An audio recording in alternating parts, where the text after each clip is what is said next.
کہ نہیں. کیوں؟ حسین اپنے کردار سے بتا رہا ہے کہ حسن میرا بھی امام ہے. ایک جملہ ہے، اگر سمجھ میں آ جائے بس یہی جملہ. حسین نے خود اعلان کر دیا نا جنگ نہ کر کے کہ نہیں کر سکتا جنگ. کیوں؟ جو فیصلہ ہے وہ میرے بھی امام کا ہے. اور پورے اس 10 سال میں آپ کو امام حسن کا ایک، امام حسین کا ایک بھی حکم نہیں ملے گا 40 سجدے سے 50 سجدے. کیوں؟ حفظ منصب، منصب کی حفاظت کر رہا ہے حسین کے. نہیں، امام منصب امامت پہ میرا بھائی ہے، میرا بھائی، اور مجھ پر بھی اس کی اطاعت کر کے بتا دیا نا میدان میں. ورنہ مزاج کا فرق ہوتا تو حسین لڑ جاتے، جنگ کر دیتے. نہیں، جنگ نہیں جانا. مگر ایک رکاوٹ، سب سے بڑی رکاوٹ ہی حسن ہے نا. کیوں؟ ملوکیت کا آغاز ہونا ہے، یزید کو حاکم بنانا ہے. کیا کیا جائے؟ معاہدے کی روح سے سب سے بڑی رکاوٹ کون ہے؟ علی کا لال حسن. اس لیے سازش تیار کی گئی کہ حسن کو راستے سے ہٹا دیا. تاریخ کا ظلم تو دیکھو، صرف جنگ سے جی چرانے کا الزام نہیں ہے. کثرت ازواج، معاذ اللہ، کتنی آسانی سے لوگوں کو پڑھا دیا. 100 سے زیادہ شادیاں کی، ایسے کی شادیاں کی. اللہ کے بندو، اگر کسی نے حضور کی 7 بیویاں لکھی ہیں نا تو 7 کے نام اور شجرے بھی لکھے ہیں. کسی نے 11 لکھی تو 11 کا نام اور شجرے. کیوں؟ فخر تھا نا عربوں کا کہ ہماری بیٹی رسول کے گھر میں. تو وہ خود بتاتے تھے. مولا کائنات کی جتنی بھی ازواج کا ذکر ہے نا ان سب کے شجرے ہیں، سب کے. کیوں؟ فخر کرتے تھے نا قبیلے. تو کوئی تو انصاف کر کے بتاؤ کہ جب اتنے قبیلوں کی عورتوں سے عقد کیے تو کوئی قبیلہ تو دعویٰ دار ہوتا تاریخ میں کہ میری بیٹی نہیں تھی. میری، ان کے تو فخر تھا رسول کے بیٹوں میں ہماری بیٹی جا رہی ہے. تو کہاں ہے وہی جو ازواج ہیں 3 یا کہیں 4؟ ان 4 کے نام بھی ہیں، ان کے شجرے بھی ہیں. ڈھونڈ کے لاؤ 100 کے. چلو شجرے نہ لاؤ، 100 کے نام تو لا کے بتا دو. اتنا مظلوم ہے یہ امام، اتنا مظلوم ہے یہ رسول کا بیٹا کہ جس کا جی چاہا، جس نے زبان کی تلوار سے جیسے زخم لگانا چاہا اس پر لگایا. یہی کربلا ہے حسن. یہ امتحان حسن ہی دے سکتا ہے نا، اور کوئی دے نہیں سکتا تھا یہ امتحان. یہ حسن کے حصے میں تھا امتحان. سازش اس لیے تیار ہوئی کہ حسن کو راستے سے ہٹایا جائے. مروان لعنت اللہ علیہ، اس کو تو آرام سے کہہ سکتے ہو نا، کیونکہ ہمارے بھائی بھی جانتے ہیں کہ کتنا بڑا ملعون تھا. اس کو اور اس کے باپ کو اللہ کے رسول نے شہر بدر کر مدینے سے باہر نکلا. اس کو حکم نہیں تھا اندر داخل ہونے کہ اتنا ایسا انسان تھا. سارے مسلمان بھائی میری بات سن لیں جو میں کہہ رہا ہوں. نکال دیا. اور پہلے دور میں بھی یہ نہیں گھس سکا، دوسرے دور میں بھی، تیسرے دور میں سفارشیں لگوا کے ادھر سے ادھر سے یا. تو یہ وہ مروان کہ جس کو پورا عالم اسلام جانتا ہے کہ مروان کیا چیز ہے. یہ نام ہی گالی بن گیا. لیکن مجھے ڈر ہے کہ آئندہ آنے والے چند سالوں میں مروان کا بھی دفاع کرنے والے پیدا نہ ہو جائیں. حالات ایسے جا رہے ہیں نا، حالات ایسے جا رہے ہیں. ارے مروان کو کیوں برا بلا کہہ دیا؟ وہ تو یوں تھا، وہ تو اتنا اچھا تھا. اللہ خیر کرے اور رحم کرے ہمارے حالوں پہ. مروان نے کنیزوں کے ذریعے سے نفوس پیدا کیا. وہ کنیزوں نے خبر دی کہ جودہ بنت اشفس یہ ہمارے کام کی. اب یہ نا سوال کرنا کہ اس سے عقد کیوں کیا تھا، یہ بات بہت دور تک چلی جائے گی. جناب لوط اور جناب نوح کی ازواج تک چلی جائے گی کہ ان انبیاء نے ایسی بیویوں سے کیوں عقد کیا جن کی قرآن نے مذمت بھی کی اور ملامت بھی کی، ہے نا. تو بات کہیں سے کہیں چلی جائے گی. بس اس کو رکھو مشیت الہی تک ہی رکھو. تو اس کو آمادہ کیا گیا، اس کو لالچ دی گئی. پہلے تو اس کو ہزاروں درہم و دینار سے نوازتے رہے، ہیرا جواہرات بھیجے جاتے. اس کو لالچ دی گئی کہ تیرا عقد ہوگا یزید سے اور تو ملکہ بن جائے گی پورے عالم اسلام. یہ تیار ہو گیا. امام اس کو بار بار کہتے بھی تھے دیکھ میرے ساتھ دغا نہ کرنا. یہ کہتی تھی مولا آپ کیسی باتیں کرتے، آپ سے دغا کر کے میری دنیا بھی برباد میری آخرت. کہتی تھی مگر تیار. پیغام آیا کہ انتظار کرو، جب ہم حکم دیں، جب حسن کو راستے سے ہٹانا ہے.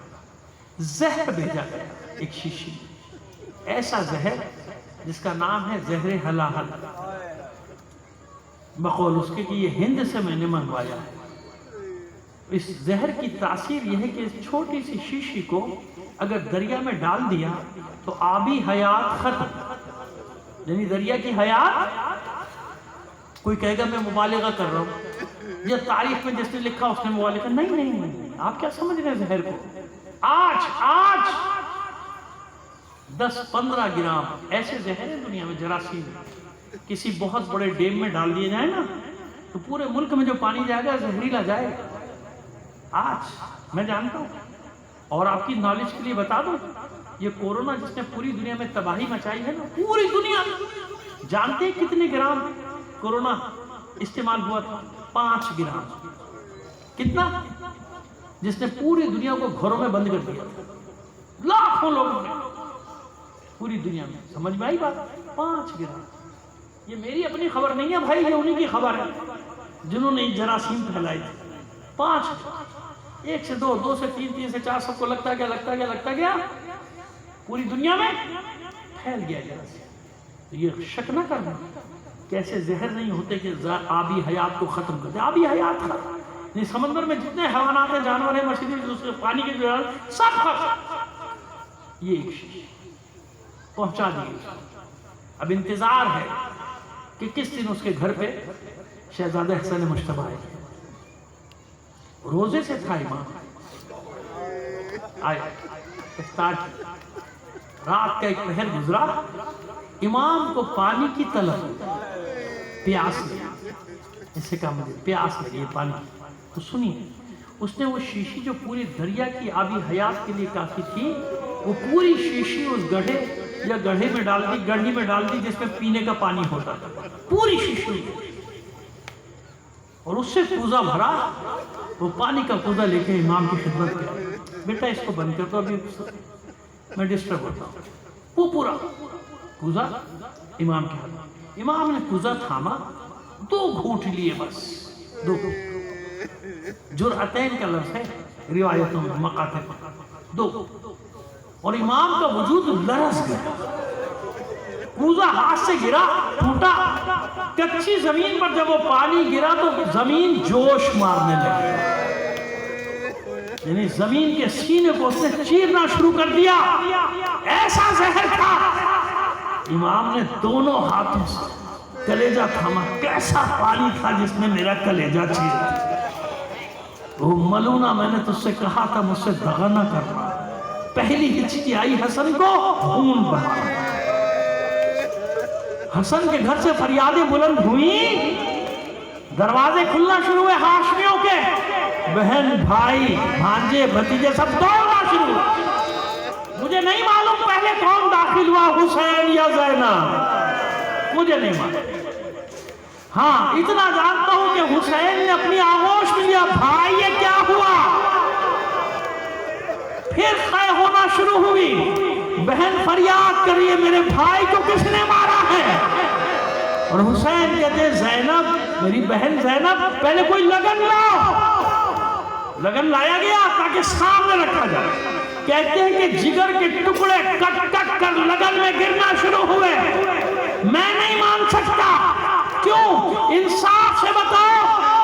جب حسین سینکڑوں تیر کھانے کے بعد زلجنہ سے نیچے آیا تھا، یہی کہا جاتا نا کہ تیروں پر معلق تھا، نہیں، تیروں پر معلق نہیں تھا۔ جب زلجنہ سے نیچے آ رہے تھے حسین، ماں گود پھیلائے گئے، آ میرے لال حسینہ، تجھے آج ہی کے دن کے لیے چکیاں پیس پیس کر پالا تھا، پھر میں کیسے مانوں کہ حسن کے جگر کے ٹکڑے کٹ کٹ کر گرے اور ماں زہرانہ آئی ہو؟ مجھے یقین ہے کہ ماں نے اپنا دامن پھیلایا، اپنے بچے کے جگر کے ٹکڑے سمیٹی کے معبود، روز محشر صرف حسین کا نہیں، اپنے لال حسن کا بھی مقدمہ لا دیا، جمع کر لیا، خاندان جمع ہو گیا، سب بچے، بھانجے، بھتیجے، بھائی، سب کو حسن نے حوالے کیا حسین کہ دیکھو یہ تمہارا امام ہے، اس کی اطاعت کرنا، ہر حال میں کرنا۔ اپنے بچوں کو حکم دیا، کربلا کے لیے تیار کیا بیٹوں کو، سب میرے بھائی حسین پر قربان ہو جانا، ایک بھی ایسا نہ ہو جو کربلا کی جنگ میں حصہ نہ لے۔ ہاں حسن کا ایک بچہ ابھی 2-2.5 سال کا ہے، چھوٹا سا، اس کی ماں سے کہا میں فرما میرے قاسم کو لے کر آؤ، وقت کم ہے، جلدی سے لے کر آؤ۔ قاسم آیا، اپنے سینے پہ لٹا لیا، سینے پہ لگانے کے بعد کبھی سر کے بوس، کبھی آنکھوں کے، کبھی رخساروں کے، کبھی گلوئے مبارک کے، کبھی سینے کے، کبھی بازوں کے، اور روتے جا رہے ہیں، آنسو بہہ رہے ہیں۔ مولا یہ قاسم کے اس طرح بوسے کیوں لے رہے ہیں؟ شاید یہی جواب آئے گا کہ جو میں دیکھ رہا ہوں تم نہیں دیکھ سکتے۔ کربلا میں میرے قاسم کے لاشے کے ساتھ کیا کیا جائے؟ رخصت ہوئے حسن، قاسم کو ام فروا کے حوالے کر کے اور وصیت کر کے، دیکھو ابھی چھوٹا ہے لیکن کربلا کے معرکے میں اتنا بڑا ہو جائے گا کہ تلوار اٹھا لے، یہ میرا خاص ہدیہ ہے اپنے بھائی کے لیے، روکنا مت، اسے میدان میں جانے دینا۔ حسن رخصت ہوئے۔ معلوم ہے نا آپ کو، جس گھر میں بیٹیاں ہوں، بہنیں ہوں، بیویاں ہوں، وہاں سے اتنی آسانی سے جنازہ نکل جائے گا؟ نہیں ہو سکتا۔ جب جنازہ بھائی اٹھانے کی کوشش کرتے تھے، کبھی بہنیں جنازہ اٹھاتے، بھائی حسین ابھی نہ لے جا، بھائی عباس ابھی نہ لے جا، کبھی بیٹیاں گر پڑتی ہوں گی، بابا کو نہ لے کر جاؤ، کبھی بیویاں گر پڑتی، اور بھائی ہر دفعہ جنازے کو رکھ دیتے، واپس رکھ دیتے، اٹھاتے تھے رکھ دیتے، جی بھر کے رخصت ہو گئے۔ لیکن ایک بات یاد رکھنا اور تجربہ کرنا، یہ کیفیت اس وقت تک ہوتی ہے جب تک جنازہ گھر سے نہ جائے۔